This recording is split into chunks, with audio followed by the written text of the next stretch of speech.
Welcome to another whole body migraine assessment call. My name is Dr. Tanya Paynter. I'm a naturopathic doctor who specializes in treating migraines utilizing a whole body approach, which basically means let's understand what all the symptoms of your body is telling us about how it's out of whack, so that we can address those issues and actually start helping you to heal. So that's what today's call is all about. A lot of people that I talk to, in fact, almost every one of them that come to me, tell me that they know there's something more going on with their migraines, but their doctor is just kind of giving them medications and not a whole lot of guidance. And so that's what this call is about, is really understanding what is going on with an individual person's symptoms to help guide us towards what is going on biochemically that we can actually address with diet, nutrients, targeted care to really help them to begin healing again. So in the whole body migraine assessment, what I like to do is review information that is shared by the person that they have provided me. And I'm looking for those patterns based on the answers to their questions so that I can see kind of the red flags that are standing out to me. And then based on that evaluation, I will give some suggestions on some of the things to focus on with their doctor so that they can really start seeing that forward progress. So today we're going to be talking about Robyn. So Robyn has been having migraines since she was 14 or 15 years old. She has about 10 to 12 a month, and they have been getting worse as she's getting a little bit older. Usually she notes that they start in the morning or in the early afternoon.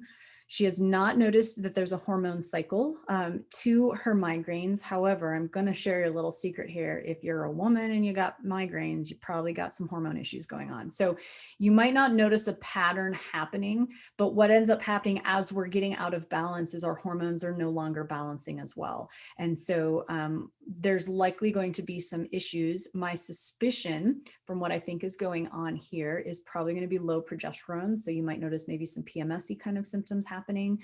It's not always the case. Sometimes I'm wrong, but I have yet to find somebody who has not had a migraine or a hormone component to their migraine. And the reason I say that is because when you have as many as you have, Robyn, you have 10 to 12 a month. That's like almost every other day or every 3 days. So you don't notice any pattern of worsening symptoms because you're already in pain, and pain is pain. But what ends up happening that I typically see is when we address the kind of the outer layers of the onion, if you will, and work on some of the other things that are contributing to those all the time headaches, then we start seeing those cyclical component comes out. And the fact that your migraines started when you were 14 or 15, that's when we go through puberty, right? And so then you probably had your periods sometime around there, your first menstrual cycle. And so then that is probably what kind of kicked everything off. And so that's why I suspect for you, there is a hormonal component, even though you have not noticed that there's anything cyclical because you have too many of them to see that pattern. So there's some other stuff going on first that we need to work on before we can get to the hormonal stuff that will eventually show up as you start healing. And that's typically the pattern that I see. Okay, but anyway, I digress.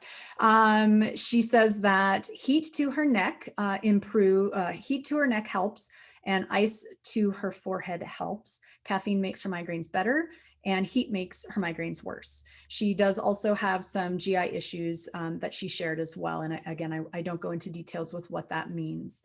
So here's some of the things that I'm hearing. I kind of already touched bases on the hormonal component. That would be farther down on my list of concerns at this point. There's some other things that stand out to me more that would need to be addressed first, and then we kind of see what we see with the hormone piece. So first of all is the gut health. What's going on from the GI standpoint? Is it relating to a food? Have you done an elimination diet? Have you figured out food triggers? If it's not related to that, have you ruled out that there's any GI infections going on? What's happening from the microbiome? Did you have a lot of antibiotics when you were a kid? Can that be messed up? And so a lot of times I see those, that being a component is that I very often hear, well, when I was little, I had a lot of antibiotics, and then, here we are now. And we do know that there is a huge percentage of people with migraines that also have a diagnosis of IBS or other symptoms, maybe not with the official diagnosis, but other GI symptoms going on. And so we definitely know that there is a link between the gut and the brain. So whatever is happening from the gut standpoint needs to be addressed in order for the migraines to begin healing as well. And then the other things that we see that contribute to issues, barring the actual direct link between the gut and the brain, is nutrient absorption. So when we have a lot of inflammation, a lot of GI issues going on, and we can't break down our food properly, or we can't absorb our food properly, then we start getting nutrient deficiencies, and that contributes to some of the imbalances. So it's just this negative cycle, you know, lots more inflammation, we don't absorb our nutrients, we use up the nutrients we do have, now we're out of balance again, and so on it goes. All right, so gut health, big piece.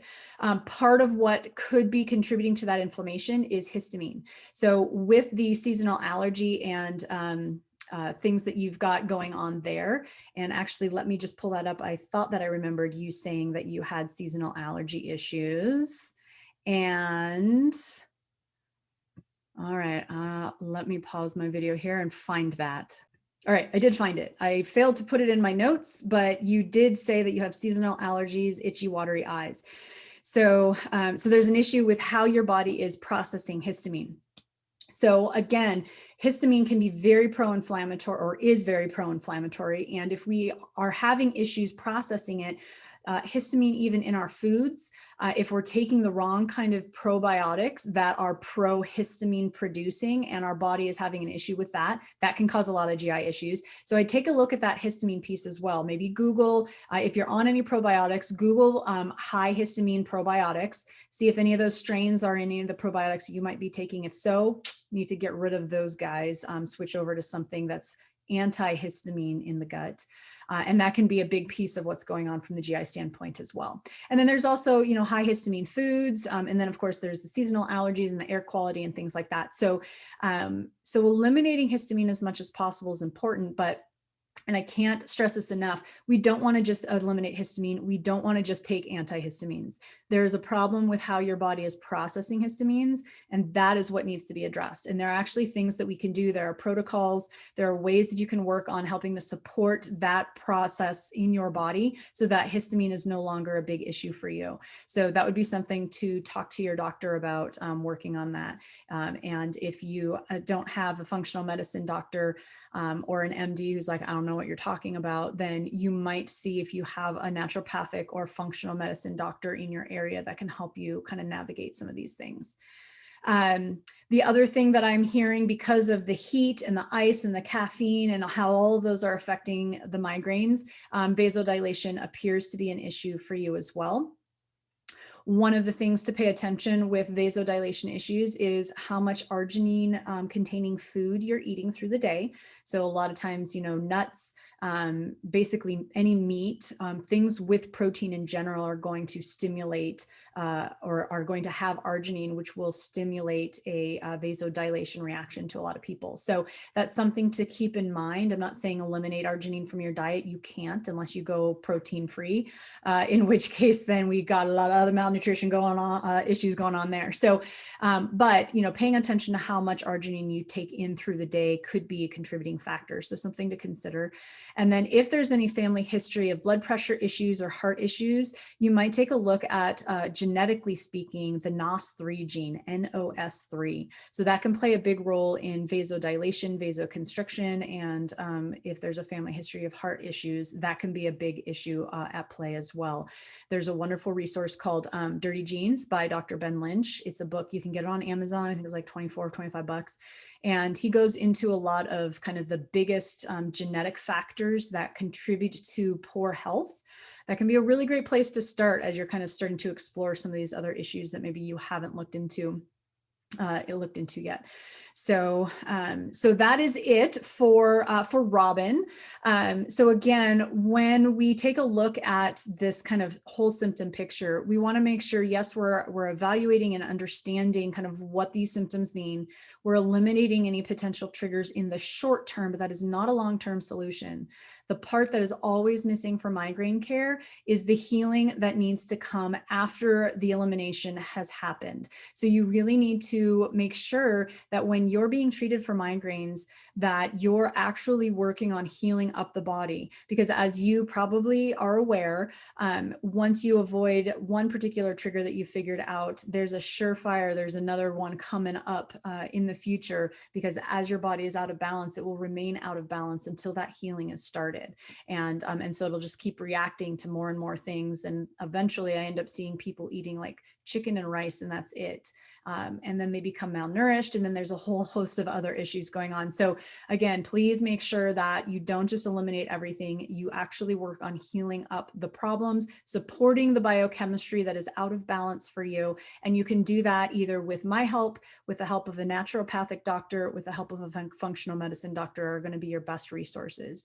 So if you want more information about this type of kind of individualized approach, looking at the biochemistry and how our symptoms can tell us what is going on, then I would invite you to watch my free training. I've linked it in the notes below. And it kind of goes a little bit more in depth into kind of the approach that needs to be taken. It's very, very effective, and it works amazingly well, even if you've had migraines since you were 10 or 15 years old and nothing else is working. Because once we figure out how your body is working as a unique person, utilizing all of the information it can provide to us, it's just a matter of time of working to support it in the way that it needs and allowing that time to heal. All right, so until our next one.